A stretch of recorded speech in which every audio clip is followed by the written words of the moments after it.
Hello friends, welcome to my YouTube channel. I am Yogesh Kaushik. इस particular video में आपको compressive strength of double AC blocks, wet density of double AC blocks and water absorption of double AC blocks निकाल के दिखाऊंगा as per IS code number 2185 part number 3। तो सबसे पहले हम लोग इसके बारे में थोड़े से पैरामीटर्स को पढ़ लेते हैं, फिर हम लोग सारे टेस्ट्स को परफॉर्म करेंगे। तो आइए। तो double AC blocks means autoclaved aerated blocks. IS code number 2185 part number 3 के अनुसार मटेरियल हमारा डबल एसी ब्लॉक्स है। मान लीजिए लोकेशन ट्रेनिंग बिल्डिंग है। ब्रांड जो हम लोग यूज कर रहे हैं that is of Jindal brand. Size हमारा 625 multiplied by 250 multiplied by 200 mm है। हम लोग बेसिकली जो आपके डबल एसी ब्लॉक्स होते हैं उनमें अप्रॉक्स 80% एयर वॉइड्स होते हैं, तो इसलिए ये पानी में अच्छी तरह से नहीं डूबते हैं क्योंकि पानी की डेंसिटी से इसकी डेंसिटी कम हो जाती है। तो as per IS code number 2185 part number 3 के अनुसार पैरामीटर हमारा मान लीजिए कंप्रेसिव स्ट्रेंथ 3 to 4 मेगापास्कल आनी चाहिए। ड्राई डेंसिटी मैं आपको लास्ट वीडियो में निकाल के दिखा चुका हूँ। 550 से 650 किलोग्राम पर मीटर क्यूब होनी चाहिए ओवन ड्राई सैंपल की। फायर रेजिस्टेंस हमारा 2 to 6 hours depending upon the thickness, means fire को कितनी देर रेजिस्ट कर सकता है। एंड साउंड रिड्यूसिंग एजेंट आपका मान लीजिए 45 डेसिबल होता है 200 mm थिक वॉल के साथ। मीन्स आपने डबल एसी ब्लॉक का एक वॉल बनाया जिसकी थिकनेस 200 mm है, वो बाहर से आने वाली आवाज को कितना कंट्रोल कर सकता है, कितना रोक सकता है, दैट इज 45 डेसिबल्स। इसका एग्जाम्पल ये है, मान लीजिए बाहर से आवाज आने वाली आवाज का नॉइज लेवल मान लीजिए 200 डेसिबल है, तो 45 डेसिबल ये कंट्रोल कर लेगा। मीन्स आपको जो आवाज सुनाई देगी डबल एसी ब्लॉक्स की कारण वो केवल 155 डेसिबल ही सुनाई देगी एज कंपेयर टू 200 डेसिबल। तो उसको ये कंट्रोल कर लेता है। ये मेरा फॉर्मेट है आपका compressive strength of double AC block निकालने का। सीरियल नंबर, एरिया जो मैं ब्लॉक काटा हुआ हूँ वो 150 बाई 150 mm का काटा हुआ हूँ, तो हमारा एरिया हो गया 22,500 mm स्क्वायर। लोड देखेंगे अभी CTM पे कितना लेगी, स्ट्रेंथ कितनी निकलेगी और एवरेज कितना वैल्यू आएगा। एवरेज वैल्यू आपका 4 मेगापास्कल से कम नहीं आनी चाहिए। वाटर एब्जॉर्प्शन आपका जनरल केस में इसमें कोई भी प्रिस्क्राइब्ड लिमिट्स तो नहीं दे रखी हैं IS code number 2185 part number 3 में, फिर भी आपका 12 to 15% of total volume of the block ये वाटर एब्जॉर्ब करना चाहिए आफ्टर 24 आवर्स। तो फॉर्मेट में क्या भरेंगे हम लोग, ड्राई वेट ऑफ ब्लॉक कितना है 24 आवर्स के बाद आपका वेट कितना आया पानी में डुबोने के बाद, परसेंटेज ऑफ वाटर एब्जॉर्प्शन निकाल लेंगे। और वेट डेंसिटी निकालने के लिए वॉल्यूम ऑफ ब्लॉक तो मैं छोटे ब्लॉक की वॉल्यूम ले लूंगा जो कि 15 centimetre multiplied by 15 centimetre multiplied by 15 centimetre है, तो वॉल्यूम हमारा आ गया 0.003375 m3। Weight of block after 24 hours उसका वेट करेंगे, वेट डेंसिटी निकालेंगे। वेट डेंसिटी की वैल्यू वही आपकी 450-500 किलोग्राम पर मीटर क्यूब से आपकी कम नहीं आनी चाहिए। तो आइए हम लोग ये सारे टेस्ट को परफॉर्म करते हैं। तो ये हमारी CTM है कंप्रेशन टेस्टिंग मशीन। हमारे पास ये 3 क्यूब्स हमने डबल एसी ब्लॉक में से कट कर लिए हैं 150 बाई 150 बाई 150 के। तो पहले क्यूब की तीनों के हम लोग एक बार लोड कैरिंग कैपेसिटी निकाल लेते हैं, एरिया से डिवाइड कर देंगे, स्ट्रेंथ आ जाएगी। स्टार्ट कीजिए पहला क्यूब।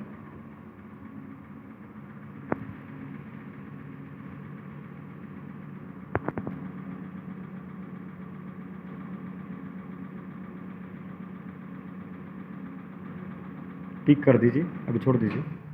इसने हमारा लोड लिया है 143 किलोन्यूटन। किलोमीटर में आपकी यूनिट्स सेट कर रखी है, पीक 143 किलोमीटर। रीडिंग भर लीजिए, हमने पहली रीडिंग भरी दैट इज 143 किलोमीटर।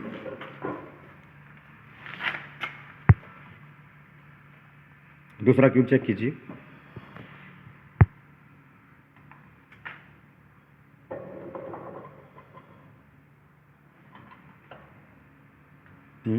बस कीजिए सेट, स्टार्ट कीजिए।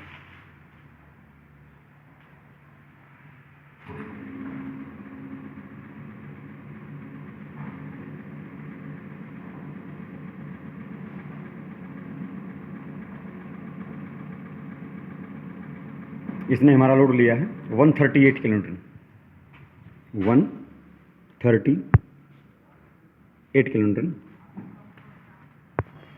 ये हम तीसरा क्यूब लगाने जा रहे हैं, तीनों का एवरेज वैल्यू देखेंगे।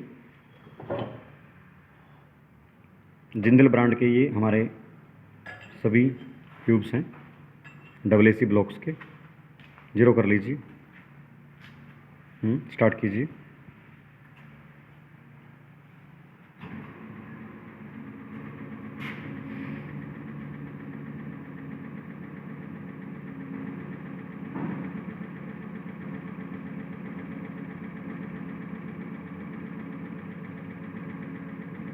बस ठीक है। इसने हमारा लोड लिया है 110 किलो न्यूटन, 110 किलो न्यूटन। तो हम लोग एक बार इसकी स्ट्रेंथ निकाल लेते हैं, लोड पर यूनिट एरिया करके, फिर एवरेज वैल्यू निकाल लेंगे। तो आइए, तो जो हमारी स्ट्रेंथ निकलेगी that is load per unit area. Load हमारा किलो न्यूटन में है, एरिया हमारा mm स्क्वायर में है, लेकिन मुझे रिजल्ट चाहिए न्यूटन पर mm स्क्वायर में।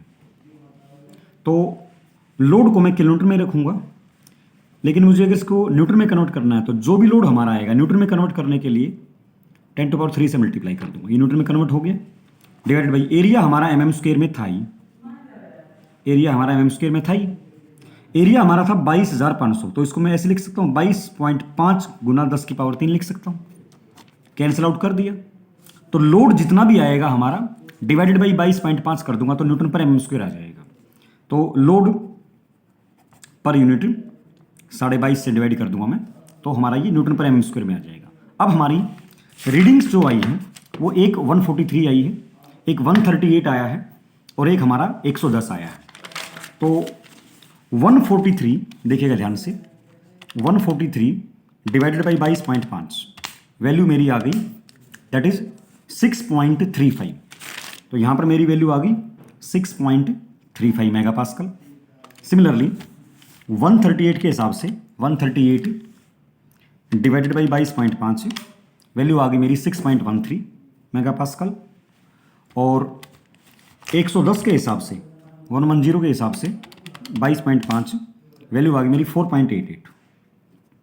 तीनों का एवरेज करता हूँ, 4.88 plus 6.35 plus 6.13 whole divided by 3, I found the result as 5.78। तो हमारी एवरेज वैल्यू आई है 5.78 मेगा पास्कल, लेकिन हमारी वैल्यू 4 मेगा पास्कल से कम नहीं होनी चाहिए। इसलिए मैं कह सकता हूँ मेरा ये जो AAC ब्लॉक है ये कंप्रेसिव स्ट्रेंथ के टर्म्स में आपका एक्सेप्टेबल AC ब्लॉक है। इसको मैं कंस्ट्रक्शन साइट पर यूज़ कर सकता हूँ। अब फिलहाल में मैं आपको वाटर एब्जॉर्प्शन टेस्ट करके दिखाता हूँ। चलिए, ड्राई वेट ऑफ ब्लॉक हमारा देख लेते हैं, वेट वेट ऑफ ब्लॉक देख लेंगे, परसेंटेज ऑफ वाटर एब्जॉर्प्शन निकाल लेंगे। सिमिलरली वॉल्यूम ऑफ ब्लॉक तो आपको पता लग ही गया है। वेट वेट ऑफ ब्लॉक जब हम वाटर एब्जॉर्प्शन करेंगे तभी देख लेंगे, वेट डेंसिटी भी निकल के आ जाएगी। तीनों चेक कर लेते हैं, आइए। तो ये हमारा AC ब्लॉक का एक क्यूब है जिसका हमारा वेट जो है दैट इज 2.462 किलोग्राम आया है। रीडिंग भर लेंगे। अब इसको हम लोग 24 आवर्स तक वाटर में इमर्स करवाएंगे। आइए इसको कीजिए इमर्स। तो ये हमारा AC ब्लॉक देखिएगा, ये वाटर में फ्लोट कर रहा है क्योंकि इसकी डेंसिटी वाटर की डेंसिटी से कम है। तो इसको हमें पहले 24 आवर्स इमर्स करवाने के लिए पहले इसके ऊपर कुछ रखना पड़ेगा सच दैट कि पानी में कंप्लीटली 24 आवर्स के लिए इमर्स हो जाए। तो इसके ऊपर कुछ रख दीजिए, क्यूब वगैरह रख दीजिए, सीमेंट वाले क्यूब रख दीजिए, नो इशू। सीमेंट वाले क्यूब रखते लो भाई इसको। तो ये हमने इस AC ब्लॉक के क्यूब पे हमने थोड़े से सीमेंट के क्यूब्स रख दिए हैं सच दैट कि 24 आवर्स तक ये पानी में कंप्लीटली इमर्स हो जाए।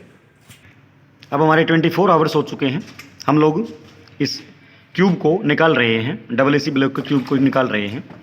निकालिए इसको और इसका वेट करते हैं। आइए इसका वेट कीजिए, ये वेट आ जाएगा हमारा। एक मिनट पहले इसको ना थोड़ा सा ड्राई कर लीजिए, सुखा लीजिए। तो हम लोग पहले ये वाटर एब्जॉर्प्शन के लिए रीडिंग्स भर लेते हैं। ड्राई वेट ऑफ ब्लॉक हमारा आया है 2.462 किलोग्राम। लिखिए 2.462 किलोग्राम, 62 किलोग्राम। अब हम लोग इसका एक बार वेट कर लेते हैं, means after 24 hours W2 - W1 कर देंगे। आइए तो पहले हम लोग इस पर्टिकुलर क्यूब को जो गीला हमारा है थोड़ा सा इसको पोंछ लेते हैं, इसमें लम्ब्स ऑफ वाटर इसके साफ कर लेते हैं। ओके, बस ठीक है। आइए अब इसका वेट करते हैं, इसका वेट कर लीजिए।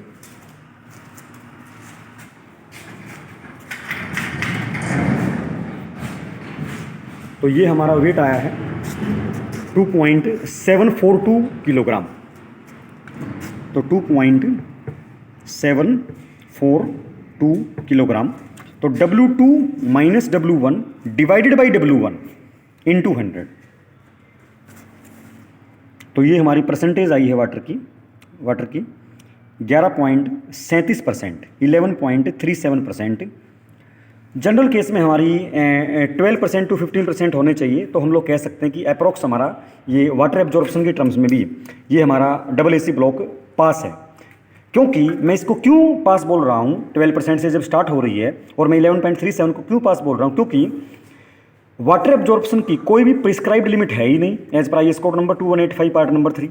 तो हम लोग कह सकते हैं कि हमारा क्यूब फिर भी हमारी लिमिट्स के अंदर आया है 11.37%। अब हम लोग इसकी वेट डेंसिटी निकालते हैं, आइएगा। तो हम लोग अभी फिलहाल में वेट डेंसिटी निकालने जा रहे हैं। वॉल्यूम ऑफ ब्लॉक हमारा है 0.15 multiplied by 0.15 multiplied by 0.15 m cube. तो 0.003375 m क्यूब है। वेट ऑफ ब्लॉक हमारा आया है 2.742 किलोग्राम। लिखिए 2.742 किलोग्राम। वेट डेंसिटी निकालने के लिए ऊपर लिखिए 2.742 किलोग्राम डिवाइडेड बाई वॉल्यूम हमारे पास है। तो इसकी बार वेट डेंसिटी निकाल के बता दीजिए कितना है। तो ये वैल्यू हमारी आई है 812.44, 812.44 किलोग्राम पर मीटर क्यूब। हमारी 550 किलोग्राम पर मीटर क्यूब से कम नहीं होनी चाहिए। तो मैं कह सकता हूँ ये मेरे AC ब्लॉक्स आपकी wet density, dry density, water absorption, compressive strength, dimension checking में हर चीज़ में आपके ये AC blocks as per IS code number 2185 part number 3 की प्रिस्क्राइब्ड लिमिट्स के अनुसार ही मिला है हमें। तो हम कह सकते हैं इन AC ब्लॉक्स को मैं अपनी कंस्ट्रक्शन साइट पर यूज कर सकता हूँ। So my dear learners, in this particular video we learned about how to find the compressive strength of AC blocks, how to find the wet density of AC blocks, and how to conduct or how to find water absorption by AC blocks. And we found that compressive strength as well as wet density as well as water absorption within its prescribed limits as per IS code number 2185 part number 3. So we can use these AC blocks at our construction site. इस प्रकार की videos के साथ मैं आपके साथ फिर मिलूंगा। Thank you so much, goodbye and keep learning.